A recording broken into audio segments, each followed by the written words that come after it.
So guys, we've got another blind tasting for you, and as always, when it involves me, it also involves Tobias.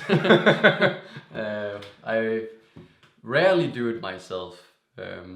So we have to guess the beer, possibly the ABV, and grade it. But are we gonna say it's a stout already? I haven't put my nose in. From how it looks, it looks like a pretty thick, rich stout. It doesn't look like something that's sour, but I might be wrong. Yeah, and it's also like hanging down the glass. Yeah, it's really staining the glass. Yeah. It looks thick and gloopy. Looks like it has lots of residual sugar and alcohol. Yeah. So yeah. Okay. I would like first impression is a Mexican stout. Yeah. I'm getting like this green chili pepper vibes, some cinnamon. It has this bell pepper. Yeah. Green bell pepper, kind of almost like slightly briny pepper thing, but also a bit of like cinnamon vibes. Yeah. Maybe some vanilla. Yeah. I think I know what this is, maybe. Are you gonna take a bold No, guess? not already, but I have an idea. Let us hear it. Lots of cocoa, like lots of like. It reminds me of just like it is very much like Mexican hot chocolate vibes. Yeah. Yeah, tons of like really like quite intense cocoa, like almost like cocoa powder. Yeah. Along with the chili and the pepper vibes. Yeah, and slightly briny. Very lightly. Yeah. Yeah, let's taste it.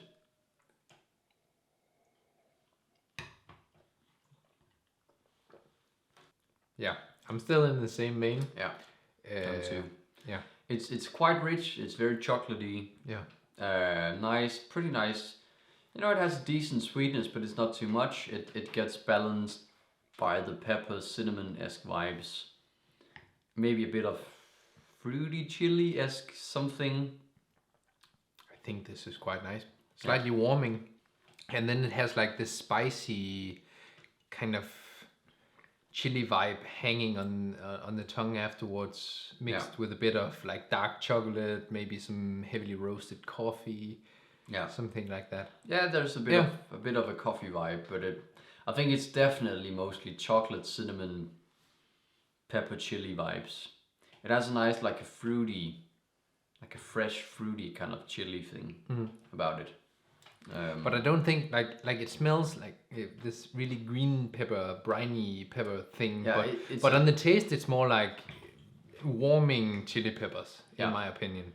Yeah, but it's not that spicy, to be honest. It just like, I just think the peppers or the cinnamon or whatever it is, it just kind of harmonizes everything. I feel like everything is very much like in balance. There's nothing that's really standing out, like not the sweetness, not the spiciness, not really. Maybe it's a bit more to the sweeter side rather than the roasty side, but it's nothing really, sticks out. So how does that match with your initial thoughts? So it reminds me a little bit of actually a beer I guess you've tasted too. The shared Mexican stout. Shared Mexican stout. Yeah. The shared is Ambiente. Yeah. It reminds me of that one because that one had this very rich kind of cocoa, almost like cocoa powder vibe, like this one has. And I also remember that one being very like smooth on the spices. It's not like this crazy like cinnamon roll craziness that I've had with like the earlier Brexis variants. It's more cohesive but very chocolatey. But I was thinking something like a Brexis, but I agree. A Brexis, I've had a couple of different vintages, but some of them are very high on the cinnamon. But that was just my first guess in the veins of Mexican hot chocolate stout. Yeah. But it's tough to tell because perennial definitely does make stouts that look a bit like this. But it's definitely from the US. It is. Yeah, I would guess that too. Yeah, but it just gives me vibes of Ambiente, but it could easily be, you have so many American breweries trying to do something like this, or something that's like an amped up, slightly more chocolatey rich edition of Mexican cake or Abraxas. So, you have loads to choose from. And probably from breweries we haven't heard of that Peter might have picked up at Tavua or whatever. There's also the Demorsleudel.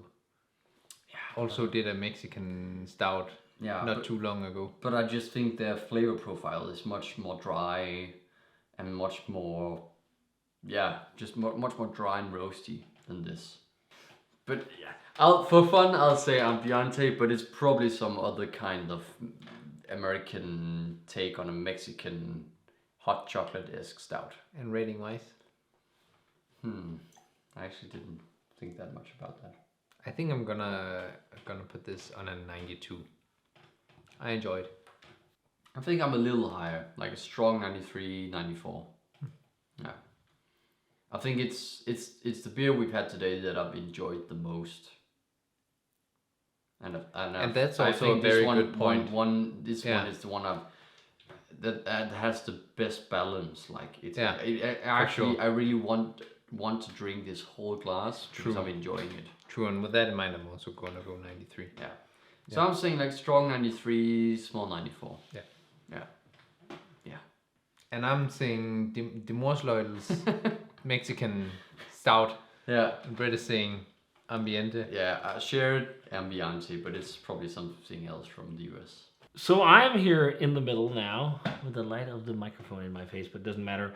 This is the beer, guys. You can't open your eyes yet. I just want to put some words. You're actually very good on what's in here, and actually got a lot of pointers. I will say that I'm not sure with you, Tobias, but Brett has drunk this beer before. Mm-hmm. And I was also thinking of maybe Tripping Animals, but I'm not sure. Yeah, and both Brett and I have proclaimed that this is the best beer in terms of a specific ingredient, and totally underhyped. Mm-hmm. And this is the 21 vintage, which is also the highest rated vintage of the beer. But not the vintage we've tasted. No. Okay.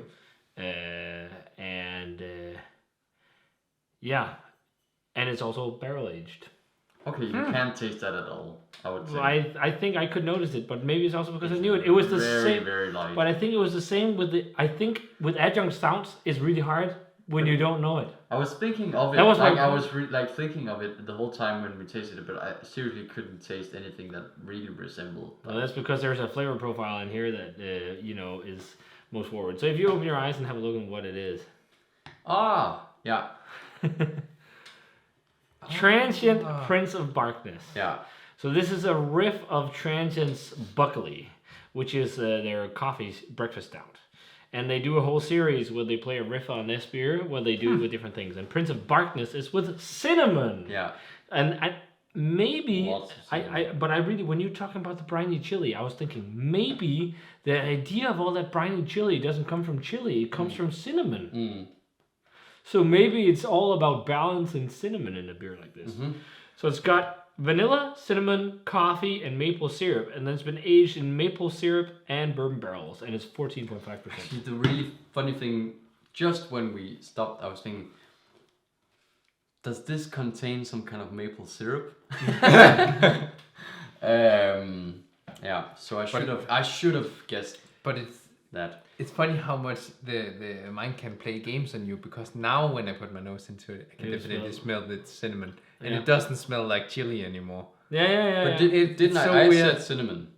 You both said cinnamon. Yeah. You both I said definitely cinnamon. knew that there was cinnamon in it, but right now when I put my nose into it, it's not briny chili anymore. It's cinnamon. Yeah. Hmm. It's crazy how much your mind can that also shows in beer marketing. If people put things on labels, you will look for it and you'll find it. because that's what's on there and that's what the authority tells you. Yeah. But it also makes sense why it's not that super spicy then. Yeah. When it doesn't contain when it doesn't contain chili. No. Yeah. Because I just thought it had this like really cohesive kind of fruity chili vibe. Yeah. But that's just the cinnamon, you know. Yeah. But when we rated the first batch, actually almost to the day 3 years ago, we give it a 98. Yeah.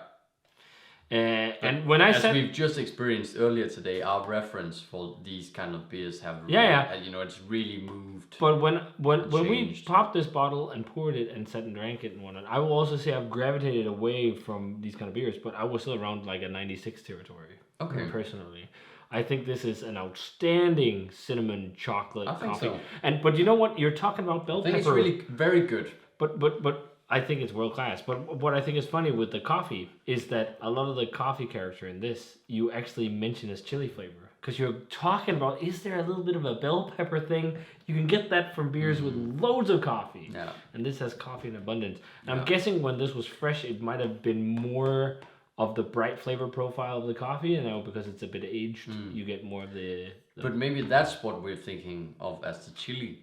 The It's coffee actually more. It's probably a combination of that and cinnamon. Yeah. But yeah, because, it's probably the because coffee. the coffee can give that slightly like bell pepper kind of green red pepper vibe. Yeah, but as with all the beers from Transient almost, when they sit in the glass, we've also enjoyed them more. And I think when we did Kentucky, the bourbon barrel-aged version of Buckley, we enjoyed it a whole lot more after sitting in the glass. Yeah. But they're also quite different beers. But I think this is a really good beer. Yeah. I think it's the best stout today for sure. Yeah, it's definitely the beer today I've enjoyed the most. But what it's really surprising to me is like how much adjuncts actually overshadow barrels, especially when it's I'm still sharp adjuncts. To be honest, I'm still all the having barrels- a hard time tasting like Yeah. the depth. I of think I barrel. can sense there is some sweetness which could be maple syrup, and that might be more for when it's fresh. But I felt like I sensed a bit of like a woodiness and spirit heat, but that might just be because it's in there. But it was my problem with the coconut stouts with the blind tasting, because there's so much adjunct in. It's really hard to pinpoint the stout, and that begs the question: And the is barrel. it necessary to barrel age pastry stouts? Yeah, Is it necessary unless it's gentle?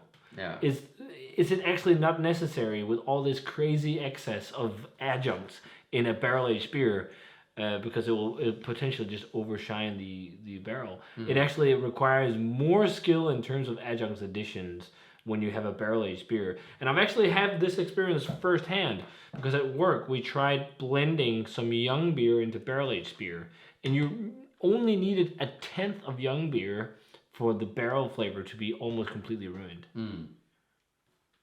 Yeah. So if the barrel flavors are that volatile and hard to keep around, you have to be really careful with the adjunct treatments. And I think this is, and as a follow-up of the other tasting, it's a very good indicator of that. Like, maybe these crazy pastry beers and whatnot, do they really need to be barrel aged? I think we've definitely had a lot that's really showed the barrel, and but this just shows, like, when you don't know to look for it, do you necessarily find it? I suggest you guys try and do this on your friends with barrel aged pastry stouts. But there's also the thing that maybe the barrel just gives something, just some layer of depth. some extra kind of layer of depth that in this beer you don't really think of, like, bang, that's the barrel. But it's more like it gives something, a bit more depth. It gives it something extra that just makes you, that balances the beer. But also one thing to note with this and doing things blind is that the anticipation of opening something you're excited about is also part of the rating. So when you're not excited and you don't know, and like all that stripped away from it, and you don't really know anything about the beer, naturally the grade will be different. So that's why, of course, blind tasting is the only really fair thing to do, because it takes away all bias. But there's so many key factors in this that's hard to play in, and that's why, like, I think when you do beer competitions, it's important to do it blind.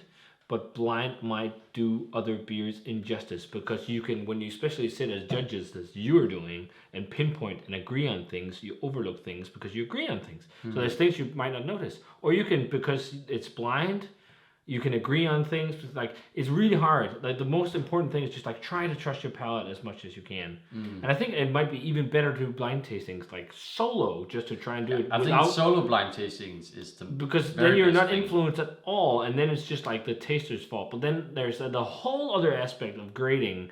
Like, so you're sitting with a taster, and they can, for example, taste diacetyl because that's a flavor for them that's low threshold, and then they're going to give a beer great ratings that's filled with it. Like, that's why maybe you also have to find like almost perfect tasters for really grading correctly. Yeah. It's hard. But usually you have that in like beer competitions. Yeah, People of who course. really know Of course. what they're doing or what they're tasting, but yeah. But It's a tough thing, but it's fun nonetheless. But hey, that was fun. Another blind tasting in the tank with another. I don't know if it's mega hyped, but it's very well acclaimed. Transient isn't hype, but it's just well acclaimed. And it's amazing, and you can trade for it without breaking the bank. Yeah. And as always, comment, subscribe, check out the Facebook fan page and Twitter and Instagram. Give this video a thumbs up if you enjoyed it. Ring the bell for future notifications about videos and work on site. Cheers. Yeah. In cinnamon beer. Yeah. And see you guys in the video.